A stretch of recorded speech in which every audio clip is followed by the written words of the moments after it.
Assalamualaikum warahmatullahi wabarakatuh.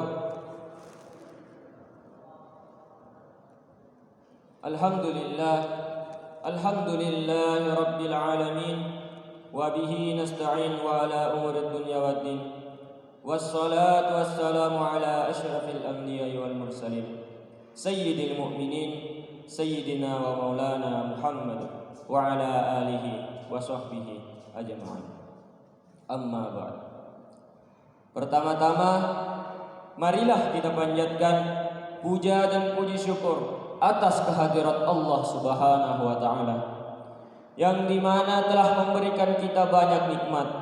Contohnya saja nikmat iman, nikmat Islam, nikmat kesempatan, dan nikmat kesehatan, sehingga kita semua masih sempat berkumpul di tempat yang insya Allah penuh mubarakah ini. Dan tak lupa juga kita kirimkan salawat menyertai salam kepada junjungan Nabiullah Muhammad sallallahu alaihi wasallam. Ialah Nabi yang telah membawa umatnya dari alam gelap gulita menuju alam yang terang benderang, atau dengan nama lainnya yukhrijun nas minadh dhulumati ilan nur. Insyaallah pada kesempatan yang berbahagia ini izinkan saya untuk membawakan sebuah kultum yang berjudul doa. Ma'asyiral muslimin rahimakumullah. Doa adalah kata yang tidak asing lagi di telinga kita. Setiap dari diri kita sendiri pasti pernah yang namanya memanjatkan doa kepada Allah Subhanahu wa taala. Entah itu kita meminta hujan, meminta rezeki, mulai dari doa kita yang paling sepele seperti mungkin kita berdoa agar dapat gorengan gratis ya, atau sampai kepada doa-doa yang paling besar, semisal mau menjadi kiai atau ulama, ya seperti itulah. Maka dari itu pertanyaannya adalah mengapa kita perlu berdoa kepada Allah Subhanahu wa taala? Bukankah ketika kita tidak berdoa kepada Allah, maksudnya ketika kita tidak mengungkapkannya kepada Allah, bukankah Allah sudah tahu itu melebihi siapapun? Bukankah ketika kita tidak mengeluh kepada Allah, kita tidak curhat kepada Allah, bukankah Allah yang lebih mengetahui apa yang telah terjadi kepada diri kita sendiri? Jawabannya adalah karena sesungguhnya kita hamba Allah, kita yang butuh kepada Allah Subhanahu wa taala, bukan Allah Subhanahu wa taala yang butuh kepada kita. Maka dari itu Allah berfirman dalam surah Al-Baqarah ayat 186 yang berbunyi wa idza sa'alaka ibadi anni fa'inni qarib, dan jika ada hamba Allah yang bertanya kepadamu Muhammad bahwa katakanlah kepadanya bahwa sesungguhnya saya itu dekat. Ujibu da'watad da'i idza da'an, maka akan aku kabulkan permohonan orang yang berdoa bagi orang yang mau berdoa.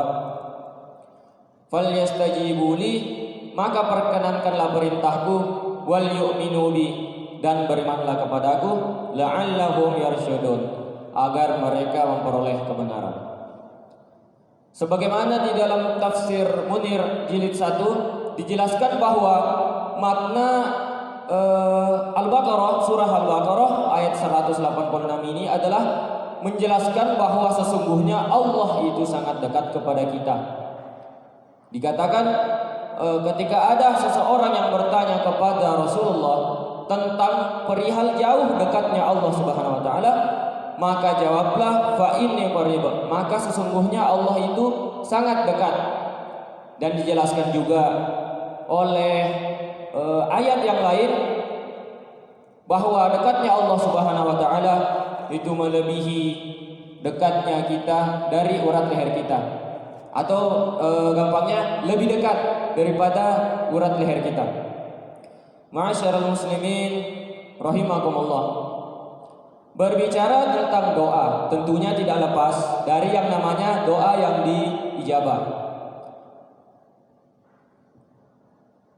doa yang diijabah. Maka dari itu Allah sendiri mempunyai cara untuk mengabulkan permintaan kita. Contohnya ketika kita meminta sesuatu, Allah mengabulkannya persis dengan apa yang kita minta. Kadang juga Allah mengabulkan doa kita melebihi dari apa yang kita minta. Dan kadang juga Allah Subhanahu wa taala membalas doa-doa kita nanti ketika kita sudah berada di akhirat. Ma'asyiral muslimin rahimakumullah. Namun tidak selesai sampai di situ, tidak selesai hanya sampai kata kita hanya berdoa.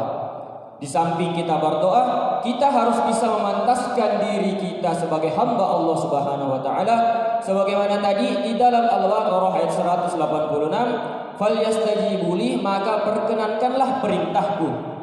Maka kita sebagai hamba Allah, kita sebelum berdoa kita harus memantaskan diri kepada Allah. Seperti kita melakukan amal-amal soleh seperti sholat, zakat, puasa dan amalan-amalan yang lainnya. Tidak selesai sampai di fase ini, kita lanjut kepada fase yang dimana kita juga berusaha kepada Allah Subhanahu wa taala. Contohnya kita berdoa, "Ya Allah, jadikanlah saya wisudawan terbaik di angkatan saya." Seperti Ustaz Fitriana ya. Mungkin kita pernah berdoa seperti itu. Ketika kita berdoa seperti ini, kita berdoa kepada Allah, kita kerjakan amalan-amalan soleh, dan juga kita jangan lupa berusaha, yakni dengan kita belajar bersungguh-sungguh.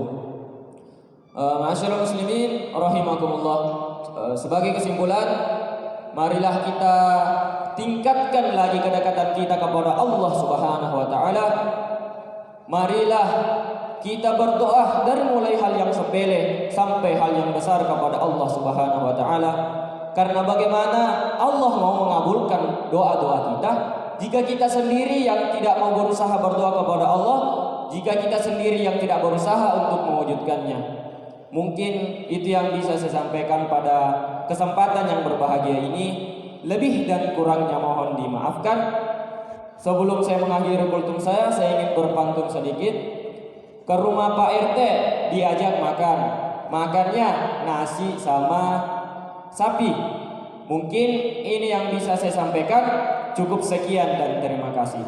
Wallahu khairu hafidan minallahi mustanu alaitiklan. Assalamualaikum warahmatullahi wabarakatuh.